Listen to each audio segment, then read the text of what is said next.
Hello everyone, welcome to your YouTube channel Edutech study. तो guys ITI and diploma pass holders के लिए एक new vacancy निकल के आ रही है, जो कि भारत इलेक्ट्रॉनिक्स लिमिटेड की तरफ से यहाँ पे ITI and diploma pass holders के लिए वैकेंसीज का फुल नोटिफिकेशन आउट हो चुका है। तो आप सभी इस वीडियो में अंत तक बनी हुई रहेगा। मैं आप सभी को सारा डिटेल बताऊंगा, कौन कौन सी ब्रांच और ट्रेड वालों के लिए वैकेंसी निकाली गई है, टोटल कितनी पोस्टें निकाली गई है, एजुकेशनल क्वालिफिकेशन क्या रखा गया है, सारा डिटेल बताऊंगा। और इस नोटिफिकेशन को टेलीग्राम ग्रुप में शेयर कर दिया है। टेलीग्राम ग्रुप का लिंक आपको डिस्क्रिप्शन बॉक्स में प्राप्त हो जाएगा। तो गाइज ये वैकेंसी भारत इलेक्ट्रॉनिक्स लिमिटेड की तरफ से निकाली गई है, जो एक government of India enterprises ministry of defence के अंडर टेकिंग डिपार्टमेंट है। ये एडवर्टाइजमेंट है और दिनांक 8/10/2025 को ये रिलीज किया गया है। भारत इलेक्ट्रॉनिक्स एक Navratna and India premier professional electronics company है। और जो ये वैकेंसीज है आपकी हैदराबाद यूनिट के लिए ये वैकेंसीज रहने वाली है, और आपकी वैकेंसीज परमानेंट बेसिस पे रहने वाली है। ये इसमें पोस्ट की बात करें तो इंजीनियरिंग असिस्टेंट ईएटी के लिए जो वैकेंसी निकाली गई है, इसमें आपके पास एजुकेशनल क्वालिफिकेशन में डिप्लोमा रहना चाहिए 3 ईयर्स का। इलेक्ट्रॉनिक्स एंड कम्युनिकेशन के लिए 6 पोस्ट निकाली गई है। मैकेनिकल वालों के लिए 8 पोस्ट निकाली गई है। इलेक्ट्रिकल वालों के लिए 1 पोस्ट निकाली गई है। और कैटेगरी वाइज आप पोस्टों का डिवाइडेशन देख सकते हो। और आपका ग्रेड पे या पे स्केल की बात करें तो WG ग्रेड 7 के अनुसार CP6 पे स्केल आपका 24,500 से लेकर 3% प्लस माइनस 90,000 रुपये तक आपका ये ग्रेड पे रहने वाला और बेसिक रहने वाला है। इसके अलावा ITI पास होल्डर्स के लिए बात करें, टेक्नीशियन C की वैकेंसी निकाली गई है। एजुकेशनल क्वालिफिकेशन में आपके पास ITI रहना चाहिए 10th के बाद में, प्लस में 1 ईयर्स का अप्रेंटिस रहना चाहिए। अगर आपके पास 10th है, 10th के बाद अगर आपके पास 3 ईयर्स का अप्रेंटिस सर्टिफिकेट का कोर्स है तो भी आप अप्लाई कर सकते हो। इसमें ITI फिटर के लिए 4 पोस्ट निकाली गई है। UR के लिए 2 पोस्ट, OBC के लिए 1 पोस्ट, SC के लिए 1 पोस्ट।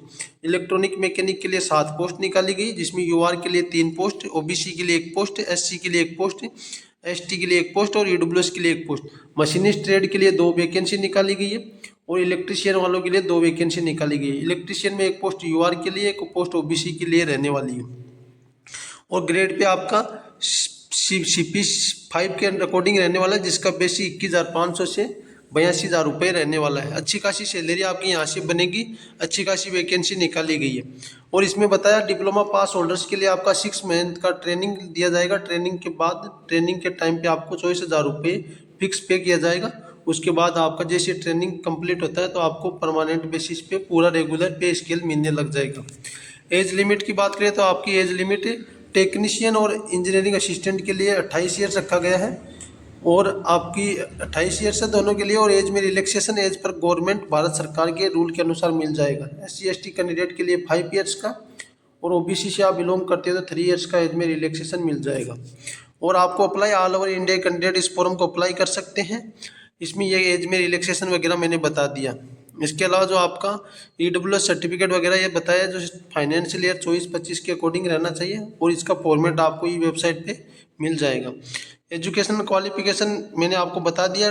EAT इंजीनियरिंग असिस्टेंट के लिए आपके पास डिप्लोमा रहना चाहिए। और आप अगर जनरल, OBC और EWS कैटेगरी से बिलोंग करते हो तो आपके पास मिनिमम 60% मार्क्स रहने चाहिए। SC ST या PWD कैंडिडेट के लिए 50% मिनिमम मार्क्स रहने चाहिए डिप्लोमा सर्टिफिकेट में। इसके अलावा टेक्नीशियन के लिए आपके पास ITI है तो 1 ईयर का अप्रेंटिस प्लस ITI रहना चाहिए। और आपके पास 10th के बाद कोई ITI नहीं है तो 3 ईयर्स का अप्रेंटिस सर्टिफिकेट रहना चाहिए। और आपके वही मिनिमम क्वालिफाइंग मार्क्स की बात करें 60% UR, OBC और EWS कैटेगरी कैंडिडेट के लिए, और 50% marks SC ST PWD candidate के आपके 10th ITI में मिनिमम मार्क्स रहने चाहिए। एक्सपीरियंस की कोई रिक्वायरमेंट नहीं, एक्सपीरियंस नील रखा गया है। और जो आपका रजिस्ट्री, इसको फॉर्म को अप्लाई करने से पहले आपका जो रजिस्ट्रेशन वो रहना चाहिए तेलंगाना स्टेट से आपका एम्प्लॉयमेंट का, तो वो रजिस्ट्रेशन आपको करवाना होगा। रजिस्ट्रेशन आपका 29/10/2025 तक की से पहले का रहना चाहिए, तो ये आप अप्लाई कर सकेंगे। और ये जो आपको रजिस्ट्रेशन है वो तेलंगाना स्टेट के एम्प्लॉयमेंट एक्सचेंज से करवाना होगा, जो कि मैंडेटरी है। सिलेक्शन प्रोसेस की बात करें तो आपका CBT एग्जामिनेशन होगा। CBT एग्जामिनेशन के बाद ही आपका सिलेक्शन प्रोसीजर रखा जाएगा। सिलेबस के अकॉर्डिंग बात करें तो आपका पार्ट 1 में जनरल एप्टीट्यूड रहेगा 50 क्वेश्चन मार्क्स का। ये आपका सिलेबस दिया है जनरल एप्टीट्यूड में।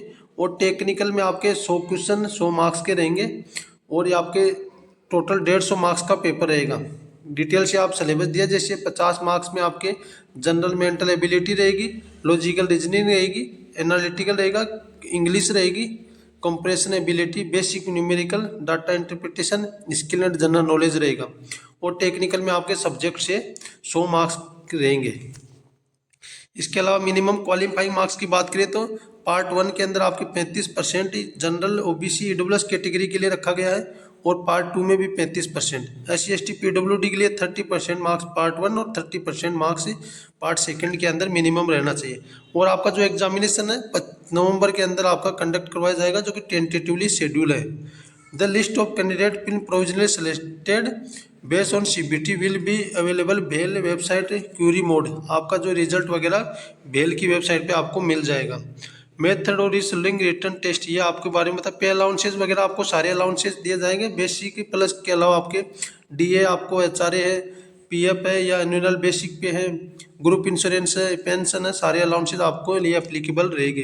एप्लीकेशन फीस की बात करें तो आपका अगर आप जनरल OBC EWS कैटेगरी से बिलोंग करते हो तो आपको 500 प्लस GST 18% के हिसाब से आपके 590 रुपये रहने वाले हैं। और आप SC ST PWD कैटेगरी के लिए कोई एप्लीकेशन फ़ीस नहीं रखा गया।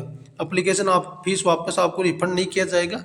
और आपको एप्लीकेशन फ़ीस का पेमेंट कहाँ से करना है, ऑनलाइन मोड से आपको करना है, SBI कलेक्ट से। ये एप्लीकेशन फीस पेमेंट करने का प्रोसेस बताया गया है। बाकी ये आपको अप्लाई कहाँ से करना है, ये ऑफिशियल वेबसाइट दिया है, इसका लिंक टेलीग्राम ग्रुप और डिस्क्रिप्शन में आपको प्राप्त हो जाएगा, तो वहाँ से आपको अप्लाई कर दीजिएगा। बाकी आपको कोई हार्ड कॉपी वगैरह कुछ सेंड नहीं करना है। फॉर्म भरने के बाद में आपको सिर्फ फॉर्म ऑनलाइन फिलअप करना है। इसके अलावा यही सारा डिटेल था। बाकी आपकी कोई क्वेरी या रहती है तो कमेंट बॉक्स में कमेंट कीजिएगा, मैं आपका ज़रूर रिप्लाई दूंगा। बाकी इस वीडियो में आपका जो अप्लाई करने का लास्ट डेट है इन्होंने बताया 29/10/2025 तक आप अप्लाई कर सकते हो।